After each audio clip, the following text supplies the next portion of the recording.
Hey guys, Thunder E here, and today we're going to be talking about one laptop that really has taken things by storm this year. I'm talking about the Asus Zephyrus G14. Now the G14 is an incredible piece of hardware. We've seen a few videos out there. If you haven't seen Linus's video with his breakdown on that, definitely check it out because he gives some really good in-depth look at what this device can actually do. Now I'm going to talk about it from my perspective as a gamer and the games I like to play. But this probably is one of the best 14-inch or even 15-inch laptops out there, period, because of what it gives you in terms of performance and balance side by side. So looking at the specs, comes in either white or black. I like the look. It's slim, it's slick, simplistic. It's also lightweight, so something when you carry around with you, even if you're going to say a coffee shop, or you're working at home or going to work, you can easily carry this around. It's got enough ports as well. You've got a DC port for power, you've got a HDMI port, you've got a USB Type-C port, and then you've got a headphone jack all on the left-hand side. On the right-hand side, you do have two USB-A ports 3.0 and a USB Type-C port as well. So you have that. There is no Thunderbolts just because it's running an AMD processor, but that processor is all about the performance. And boy, does this thing really kick it. It is the brand new 4000 series, the 4900HS from AMD. And this thing is a beast. Like, just looking at the Cinebench R20 scores, it comes right underneath the Threadripper 1950X. This is an 8-core laptop CPU, by the way. Just think about it. Just think about that kind of performance you're getting from there. Now, this is paired with a GTX 2060 Max-Q, which I think is probably where some of the downsides in performance in terms of gaming is what you'll see. But that being said though, it comes with a massive battery in there, giving you 10 hours of battery life. Yes, that's what they claim, and honestly, they hit that mark. The reason I say that is because this is something where you can game fully and get some really great performance, but also you can use this for 10 hours of just use. I mean, it's absolutely amazing that you can spend time and use it that way. Plus, it charges via USB Type-C also. Not while you're gaming, you can't use that. But if you're at a coffee shop, you forgot your charger, you lost your charger, take your phone charger, use it.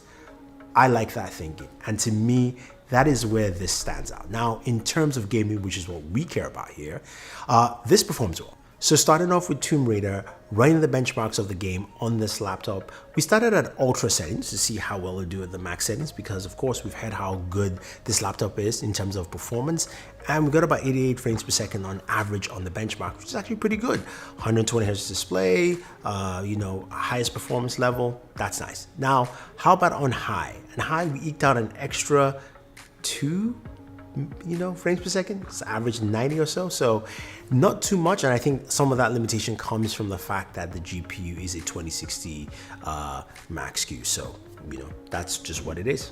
Now, playing Call of Duty Warzone, ran all the updates, updated my drivers to the game drivers, and this thing performed well, up to 100 frames per second, 100 and something frames per second in some spots, 90, between 80 and 90 on average. It ran really smooth and really well. I like the performance, lack of slowdowns from this device altogether. Now, the one thing you know is that this thing runs loud and it runs super hot, because the performance this processor gives is really great, but the cooling is something that I would like to see improvements. Now, granted, there are vents everywhere, and when you look at it in the internals, you can see the cool piping everywhere to ensure that this thing stays as cool as possible. But while even gaming though, I mean, it runs up a temperature like 120, maybe 124, depending on how long I play. And that's something that you just have to understand you're gonna get with this device. So when you open up the laptop and we look inside, it's got a nice touchpad, nothing too crazy about that. The keyboard layout is good. It feels a little bit soft at first, it takes some getting used to, but I do like the keyboard as well. And Matthew Munoz will like this. The stickers are all aligned quite properly. Now, on top of the keyboard roll, you do have a volume down, volume up button, a mic button, as well as a ROG button, which opens up the ROG software app, which allows you to customize, of course, the performance of this laptop with ease by just hitting the button. You can go and change from Windows to silent to performance to turbo. You can look at what your temperatures are doing. CPU temperature didn't go past 90 in just peak performance for me, so that's something to take note. I do like that quite well. I also like the way the vents show up on the back of the device and on the side, trying to cool it as much as possible. Again, you're not going to hear much while you're gaming because the speakers get drowned out with, of course, the cooling, so you might definitely have to use a headset. The other thing also to know that it does have Dolby Atmos, so when you're listening to music or video, they sound pretty good. But I digress. Well, the Xperia 1 Mark II is a unique device. It comes in with a 21:9 aspect.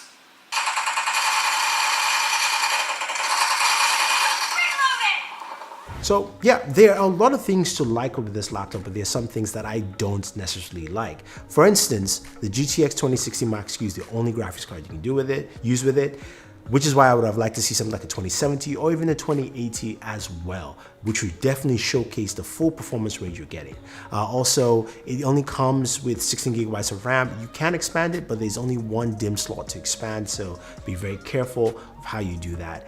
Plus, you also have the fact that it doesn't have a webcam. Now, I am a proponent of not having a webcam on a gaming laptop. I think it's fine, but today's day and age, with everything that's been going on, it's really important to have that, and that's something that is definitely needed. So that's a little bit of a negative on there. But I think overall, when you think about it compared to any other gaming laptop, this is the only gaming laptop that lasts for 10 hours in terms of battery life. Only gaming laptop that also can charge with a USB Type-C port. It's the only gaming laptop performance-wise in the 14-inch or even 15-inch category. The AMD 4900HS does a fantastic job. And top it all off, it's priced at $1,499. It is probably the most cost-effective, powerful gaming laptop. So for me, I want to see more AMD processors in gaming laptops, especially with this kind of delivery option that they've given. More from Asus. I'd love to see that from the other manufacturers as well. I think this is a great starting point. And if you're looking for a laptop that games, but also will serve all your needs for a long time, I talk about this with laptops a lot, and usually from the perspective of something that's not really a gaming laptop to give you gaming performance, this machine is it. So if you guys have any questions or any comments about the Asus Zephyrus G14, let me know. Otherwise, don't forget to like, share, subscribe, and always enjoy your entertainment.